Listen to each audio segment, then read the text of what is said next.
गोयच्या industry खातीर तसो पळोवंक वचत जाल्यार गोंयांतल्या सामान्य मनशाक डायरेक्टली पयलो बेनिफीट जातलो. आमी जेका म्हटला फूड आयटम पासून ते हेल्थ आयटम पर्यंत हे सगळे हे डायरेक्टली बेनिफीट गोंयांतूय तशें पळोवंक वचत जाल्यार पयलो सामान्य मनशाक म्हणजे तेजे हेल्थ इन्शुरन्स जालो किंवा मेडिसिन्स जाली किंवा सामान्य डे टू डे हितून लागपी सगळ्यो गजाली जाल्यो. This is first.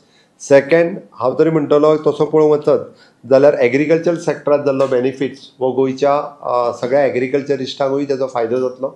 आणि थर्ड ऑटोमॅटिकली म्हणजे टुरिजमातले हेजे रेट्स जरी हॉटेल रेट्स कमी जाल्ल्या कारणान चड मोठ्या प्रमाणात टुरिस्ट जो आसा गोंयांत येता. टुरिजम इंडस्ट्रींतले एक्चुअली दोज आर बिलो 7,500 तेचे रेट्स आसात, हॉटेल रूम रेट्स आसात ताज्या खातीर डायरेक्टली 5% जाल्यार इट इज एन तांच्या खातीर टुरिजम इंडस्ट्री खातीर बरी गजाल आसा. जेणे करून रेट्स कमी जाले तर मॅक्झिमम टुरिस्ट जे आसा हे गोंयांत येतले किंवा फॉरेन आसत किंवा नॅशनल टुरिस्ट आसत ते चड मोठ्या प्रमाणात येतले.